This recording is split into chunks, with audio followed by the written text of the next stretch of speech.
दोस्तों आज एक बहुत ही कॉमन साइकियाट्रिक इलनेस जिसको कि ऑब्सेसिव कंपल्सिव डिसऑर्डर बोला जाता है, उसके बारे में कुछ जानकारी शेयर करेंगे।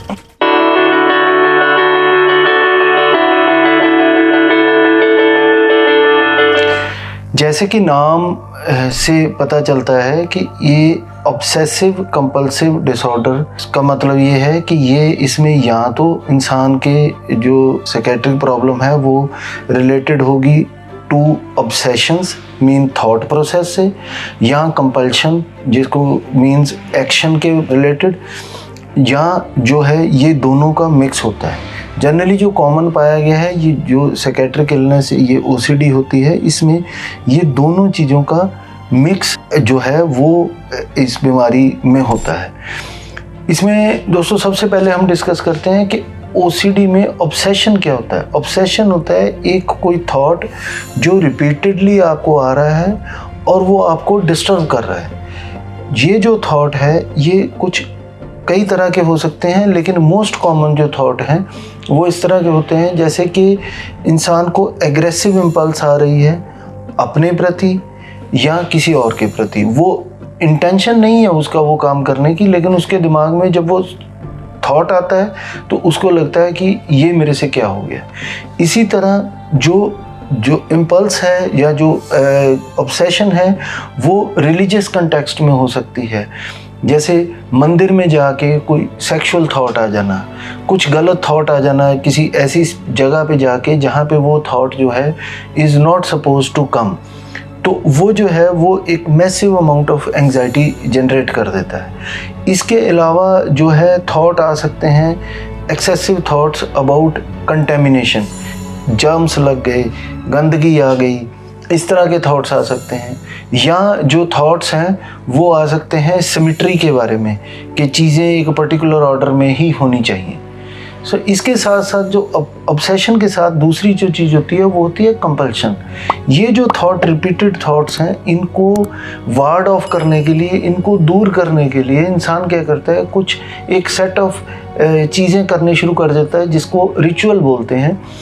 कहने का मतलब है कि जैसे वो इंसान जो है या तो अगर उसको सेक्सुअल कंटेंट के थॉट आ रहे हैं, इनअप्रोप्रिएट थॉट आ रहे हैं, वो माफ़ी मांगेगा, या वो क्या है काउंटिंग करने लग जाता है, या बार बार चेक करता है, या वॉशिंग करता है टू अवॉइड जो ऐसे थॉट्स हैं जो जर्म्स के साथ रिलेटेड हैं, कंटेमिनेशन के साथ रिलेटेड हैं। इस तरह के थॉट्स को अवॉइड करने के लिए वो इस तरह की चीज़ें करनी शुरू कर देते हैं। जहाँ तक एज का सवाल है तो ये बीमारी जो है ये बीमारी जनरली 14-15 साल की उम्र में स्टार्ट हो जाती है और 19-20 तक इंसान जो है इसको रोकने की कोशिश करता रहता है या खुद एडजस्ट करने की कोशिश करता रहता है, जब तक कि वो बहुत ज़्यादा एक्सेसिव नहीं हो जाती, या उसके फैमिली मेम्बर नोट करना शुरू कर देते हैं, या उसको खुद को लगता है कि ये अब मेरे बस की नहीं रही। एज में जो है जनरली 14 साल की एज में, 14-15 साल की एज में, जिसको हम एडोलेसेंट बोलते हैं, उसमें स्टार्ट होती है और 20 साल की एज में इंसान ट्रीटमेंट सीख करता है। लेकिन एक्चुअल क्लिनिकल प्रैक्टिस में ये देखा गया है कि एज लो एज 7 साल का बच्चा भी ओसीडी का मरीज हो सकता है और एज लेट एज 65 ईयर्स तक का इंसान जो है वो पहली बार इस बीमारी से ग्रस्त हो सकता है। दोस्तों ऑब्सेसिव कंपल्सिव डिसऑर्डर्स में जो चेकिंग होती है ये एक्सेसिव होती है और ये इंसान को इसमें मज़ा नहीं आता है, बल्कि वो एक रिचुअल की तरह इसको करना शुरू कर देता है और उसको खुद को पता होता है कि ये जो थॉट्स हैं ये स्टूपिड हैं, ये मुझे बार बार आ रहे हैं, मुझे नहीं ऐसा करना चाहिए, लेकिन उससे रोक नहीं होता है और वो करने ही पड़ते हैं। टाइम जो है वो 1 घंटे से लेके 7-8 घंटे तक, और बाज़ तौर पे लोग 10-10, 12-12 घंटे इस तरह के रिचुअल और इस तरह के थॉट से परेशान होकर ख़राब करते हैं। उसमें क्या है कि उस इंसान की जॉब है, सोशल लाइफ है, वो सारी की सारी अफेक्ट करती है। इसके साथ साथ फैमिली का रिस्पांस और फैमिली का जो एक्टिव पार्टिसिपेशन है इस पेशेंट के ट्रीटमेंट में वो बहुत ज़रूरी है, क्योंकि पेशेंट के फैमिली मेम्बर को एज ए को थेरेपिस्ट वर्क करना पड़ता है। इसमें जो 3 तरह के रिस्पॉन्स जनरली ओसीडी में पाए गए हैं जो फैमिली की तरफ से होते हैं। या तो हम ओवर इन्वॉल्व या ओवर केयरिंग हो जाते हैं ऐसे पेशेंट के साथ, और हम उसको हेल्प करने की गलती में हम उसकी सारी चीज़ें मानना शुरू कर देते हैं कि जी हमारे बच्चे को गंदगी से परहेज है तो हम अवॉइड करेंगे कि हमारे घर में गेस्ट ना आए, या इसमें क्या है बच्चा तो साफ़ सुथरा रहता है, इसमें कोई ज़्यादा गलत बात तो है नहीं, या इन्फेक्शन और जर्म से डरता है तो अच्छी बात है, सबको डरना चाहिए। सो कहीं ना कहीं हम उसके साथ कोऑपरेट कर करके उसकी जो बीमारी है उसको बढ़ा देते हैं। इसी के साथ कुछ फैमिलीज़ में रिस्पांस ये देखा गया है कि वो इससे एग्जैक्टली ऑपोजिट रिस्पांस होता है, जिसमें क्या है कि वो ये समझते हैं कि हम इसको बच्चे को या मरीज को पनिश करके, दुत्कार के, गाली गलौज से हम इसको ठीक कर सकते हैं, या जो इसका बिहेवियर है डिस्करेज कर सकते हैं। वो भी उतना ही गलत है जितना ओवर इन्वॉल्व फैमिलीज गलत है।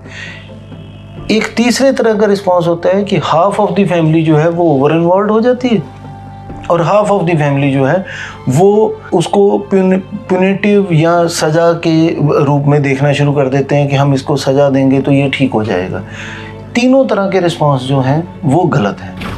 जहाँ तक दोस्तों इसके ट्रीटमेंट का सवाल है, तो ट्रीटमेंट जैसे ज़्यादातर साइकियाट्रिक इलनेसेस में होता है कि दवाई के साथ साथ बिहेवियर थेरेपी या कॉग्निटिव बिहेवियर थेरेपी या साइकोथेरेपी जिसको बोलते हैं, वो भी उतना ही एसेंशियल पार्ट इसमें प्ले करता है। दवाई में ये ध्यान रखने की ज़रूरत है कि इसमें डिप्रेशन से ज़्यादा समय लगता है इंसान को रिस्पॉन्स आने में। जनरली ये देखा गया है कि 2 से 3 महीने में इंसान को दवाई से रिस्पॉन्स आना शुरू होता है। सो पहले दिन जब दवाई शुरू हो रही है, खुले मन से अपने डॉक्टर से विचार करें और उनसे ड्यूरेशन पूछें। दवाई का कोई एंटीसिपेटेड, अगर आपको कोई शक है, वहम है, ये डर लगता है कि दवाई से कोई साइड इफ़ेक्ट ना हो जाए, क्योंकि आजकल की दवाइयाँ जो हैं वो बहुत ही सिंपल और बहुत ही साइड इफ़ेक्ट फ्री हैं, लेकिन आपके जो कंसर्न हैं वो पहले ही सेशन में या पहले ही मीटिंग में आप पूछ लें। फिर भी अगर during the course of treatment आपका कोई ऐसा कंसर्न आता है तो उसको ज़रूर पूछें अपने डॉक्टर से। सो दवाई लगभग 2 साल के आसपास इसकी चलती है। इसके साथ साथ जो है एक मोड ऑफ ट्रीटमेंट होता है जिसको नॉन फार्माकोलॉजिकल, जिसको हम ये कहते हैं कॉग्निटिव बिहेवियर थेरेपी, वो इसके साथ साथ किया जाता है। उसमें जो मोस्ट कॉमन चीज़ की जाती है वो होती है exposure and response prevention. Exposure और रिस्पांस प्रिवेंशन का मतलब ये है कि हम जो एंग्जाइटी प्रोवोकिंग स्टिमुलस है उसको मरीज को एक्सपोज करते हैं, और उसके बाद उसके रिटेलिएशन में जो वो रिस्पांस करता है, उस रिस्पांस को करने के लिए, ना करने के लिए जो मरीज है उसको इनकरेज करते हैं कि अगर यदि आप अब रेजिस्ट कर गए तो आगे जाके ये जो है आपको बेनिफिशियल होगा। सो ERP के सेशंस होते हैं जिसको एक्सपोजर और रिस्पांस प्रिवेंशन कहते हैं, ये साथ के साथ ट्रीटमेंट के चलता है, और जो है इसके साथ जो मरीज की जो है रिस्पांस और जो रिकवरी है बहुत अच्छी हो जाती है।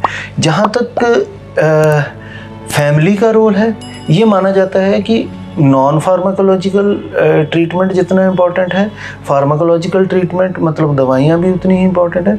इसमें जो रिस्पांस, आइडियल रिस्पांस है, फैमिली का सबसे पहले रोल है कि वो रेगुलर डॉक्टर की सलाह से दवाई इनकरेज करे पेशेंट को, और ऑब्ज़र्व करे कि पेशेंट दवाई ले रहा है कि नहीं ले रहा है। जहाँ तक एक्सपोजर और रिस्पांस प्रिवेंशन थेरेपी में है, उसमें जो है पेशेंट की फैमिली को उसके साथ जो है इनकरेज करना है उसकी ERP सेशंस को, क्योंकि बहुत सारा होमवर्क जो है वो डॉक्टर देगा। जो होमवर्क है उसको मॉनिटर करना, क्या मरीज कर रहा है कि नहीं कर रहा है, ये एक बहुत इम्पॉर्टेंट चीज़ है। मुझे लगता है दोस्तों ये जो जानकारी है ये आपके काम आएगी, क्योंकि ये बहुत कॉमन बीमारी है। सो इसमें हमारे आसपास में इस तरह के पेशेंट्स बहुत होंगे, और हो सकता है कि हमारे घर में ही हों। With cooperation of doctor and family हम जो है इस बीमारी का जो इलाज चाहे लंबा है लेकिन इस बीमारी से विजय प्राप्त कर सकते हैं। धन्यवाद।